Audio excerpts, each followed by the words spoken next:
Today we are going to be going over minimizing security risks and maximizing Mac management in the enterprise, education, and other various industries. So I was going to start off, I wanted to let my colleague Andrew introduce himself and give you a little insight on his background. Awesome. My name is Andrew Medeiros. I'm a senior product manager for Jamf Protect. I was previously a part of the digital security team that was acquired by Jamf, and since then have been doing product management for Jamf Protect to help bring purpose-built Mac security solutions to the Mac users within the enterprise. Alrighty, my name is Brett. I'm an information security specialist here at Jamf. My background stems from the Jamf technical support team where I was a support engineer. So that involved kind of handling complex Jamf Pro workflows and issues. And I was also a member of our security response team, so tackling security workflows, vulnerability testing, any sort of events there. So today our agenda ranges from where we will be addressing the benefits of built-in macOS security features, how to leverage security settings of macOS with configuration profiles, why common Windows management procedures are not needed for macOS, and key security risks teams need to identify and remediate. So I'm going to start off here with our macOS built-in security features. So this is just going to be a high-level overview of kind of what are the main components that build up macOS security. So to start off, we've got Gatekeeper, which is a tool that's designed to ensure that only trusted software runs on your Mac.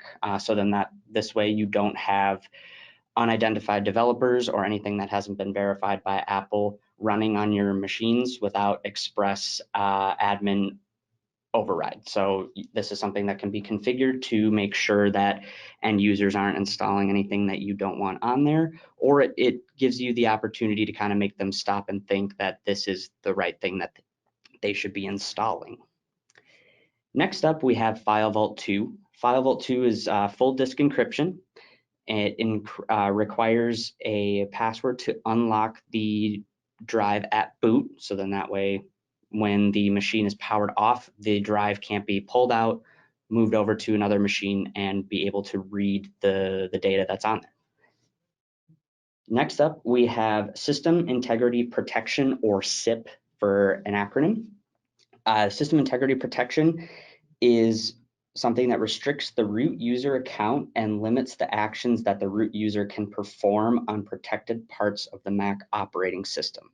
So this usually comes in the form of protecting certain directories so that they can't be written to, that modifications can't be done, anything like that. So this also limits admin user abilities as well.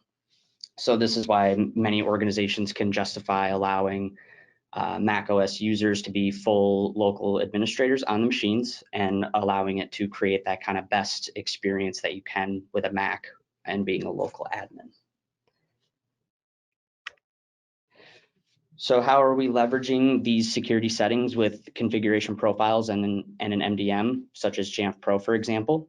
There are many ways to configure your macOS security settings. One is setting or requiring password or dictating the password requirements for local accounts, setting the level of gatekeeper restrictions, which this could vary from anything can run to it requires it to be fully certified by Apple, and it will only install with that admin credential bypass.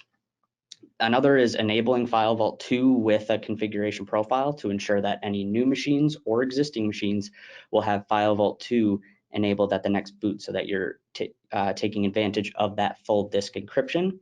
And then you are able to escrow that recovery key back to your MDM, or in this case, Jamf Pro, where then that recovery key can be held so that a IT administrator can get past any boot unlock so that the machine isn't, so you're able to get into the machine as needed. Now, some tertiary settings would be enabling macOS native firewall. This one, in my experience, is a rare thing to enable because obviously network firewalls will kind of take charge here. There's various login window settings that you can configure, such as requiring both username and password rather than having it display a list of users on the machine. However, you kind of want to create some obscurity or whatever strategies you'd like to use there. Also, with the kind of the MDM side of things, you are able to take advantage of other security measures. So a popular one is being able to deploy 802.1x networks to allow that authentication to your internal network. So then that way they can't just join up and come on. The being able to deploy certificates to access any, to kind of have that security in accessing any company resources. And then there's also being able to remote lock machines so that you can put in a custom password to lock that down in the event that it is stolen or lost, or however you want to look at that there. And then remote wiping is going to be a big one for those organizations that need to protect that data. So I'm going to pass it off to Andrew here, who's going to build up on what I went over and go into some deeper topics with you guys. Awesome. Thank you, Brett. As we just heard Brett describe, Apple has done a phenomenal job with macOS when it comes to incorporating security mechanisms into the Mac, along with the policies which can be administered and enforced by admins. And due to the efforts that macOS platform makes to ensure a secure OS, Apple's built-in malware mitigations, which a security professional or Mac admin can leverage to further inform themselves about the health of their network. So we're going to go in to look into ways that you can actually leverage Apple to monitor macOS, provided you have the solutions to do so. And then also we're going to take a look at behaviors later on within the slides. As we go to the next slide, we're going to take a little deeper look at Apple's native malware protections with regards to XProtect and MRT. To intro XProtect and MRT, what they are Apple's native malware protections. And these tools are implemented to protect the Mac from situations where there's absolute risk of infection for the OS. Mac significantly reduces risk by immediately deploying new malware protections defined by Apple themselves. Any new additions to the malware protections are pushed to the Mac independently of an upgrade or an update by the user. And I'll tell you a little bit more about why that's important. On the next slide, we're going to go into XProtect and MRT and a little bit more details on why monitoring Apple native security mechanisms is important. When it comes to XProtect and MRT, Apple provides both prevention and removal of known signature-based malware. But there are solutions which you can administer to use this activity to further your security operations in-house. Because XProtect and MRT are attempting to protect macOS without friction, these malware mitigation updates are pushed silently. And therefore, understanding whether your Macs are benefiting from Apple's push is not as simple as making sure that Mac is running the latest OS. With that said, it's important to leverage your Mac's current version information to understand which machines are not using the latest version and taking advantage of this push by Apple. An example of why a computer may not be running the latest malware mitigations pushed by Apple is in the event that background auto updates may not have occurred. Additionally, using a solution that detects every time these native security functions are working for your network, you're capable of gleaning insights which help provide information to your security operations directly. Solutions that monitor for XProtect and MRT have the capability to provide you the download source, so you can either help define a non-trusted site or circle back to review a site that might have previously been trusted or simply allowed due to not being on a blacklist. The other benefit to seeing these detects happen and getting visibility into them is that every time they trigger, you can gain an understanding of macOS and what Apple specifically deems malicious to the environment itself. Next, let's take a look at how we are capable of further monitoring around macOS and using behaviors on the next slide. Behaviors are important because they ultimately will give us insight into events that could potentially try to disrupt all of the protections that macOS has already put in place. On the next slide, Apple's native system protections that we're going to look at are Gatekeeper, Keychain, and SIP, also known as System Integrity Protection, which we heard Brett talk a little bit about Gatekeeper and SIP.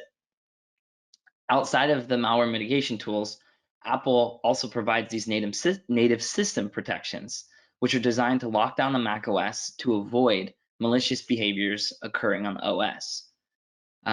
We are going to take a look at a handful of the various ways one can continue efforts within their security operations to use behaviors to further monitor what macOS has put into place. Next, we'll dig into behaviors of these specific system protections. So when it comes to SIP, you actually have the ability, provided you use a proper solution, to monitor the protected read-only partition that the system integrity protection ultimately guards. For example, prior to the volume or partition being read-only, it did have write access to only Apple trusted processes. In the event an attacker masquerades as an Apple process, it could then in theory write to something that was a directory that was supposed to be protected. Because of certain abuse demonstrated, Apple actually removed the write access in total, which is a great mechanism when it comes to system protection. However, we still want to monitor any events that are happening around the system integrity protection in case there is an exploit that has the ability to write to something that is intended to read only. This is a perfect example of monitoring a behavior that is not supposed to happen given the guidelines of the Mac internals. And when it comes to Keychain, monitoring the usage intended for Keychain is also helpful. Now, for those of you that are in small organizations, monitoring anytime somebody accesses a keychain, access the keychain on their computer, it may be extremely helpful, and that monitoring can give you a lot of insights with regards to security operations. However, for those of you that are in larger organizations, that may be pretty daunting to monitor every single time somebody accesses or intends to use the keychain function, which protects passwords. In this event, the solution that you would want to use is one that still monitors usage, but for specific people, and can ultimately make plans that go and are intended to specific personas. And lastly, for this example, if we take a look at Gatekeeper, it's important to monitor behaviors to be able to detect any software that could bypass Gatekeeper. Apple's done a great job with Gatekeeper and ultimately blocking any kind of nefarious activity coming from developers that are not trusted by Apple. And on 10.15, Apple has engaged in notarization, which ultimately increases the attacker cost by building further trust within the App Store and stapling a certificate to a known developer. Now, on 10.15, if you try to right-click and open a file with Gatekeeper enabled, it no longer bypasses Gatekeeper. And the reason is that it's monitoring for a attribute, it's monitoring for a specific quarantine attribute. So what we do with behavioral monitoring is we actually look for events around Gatekeeper activity that ultimately will tell us if the attribute, which defines quarantine, is ever exploited. So this is ability to double down on all of the work that Apple has been doing internally on the OS and monitor that these guidelines and principles are actually being obeyed as defined by Apple in the internals. And then for anybody else who has any further questions, definitely feel free to reach out to your Jamf rep at success@jamf.com, or if you're looking to kind of speak with one of our technical support people, support@jamf.com is also a great avenue to start that communication to kind of get your questions answered. So thank you.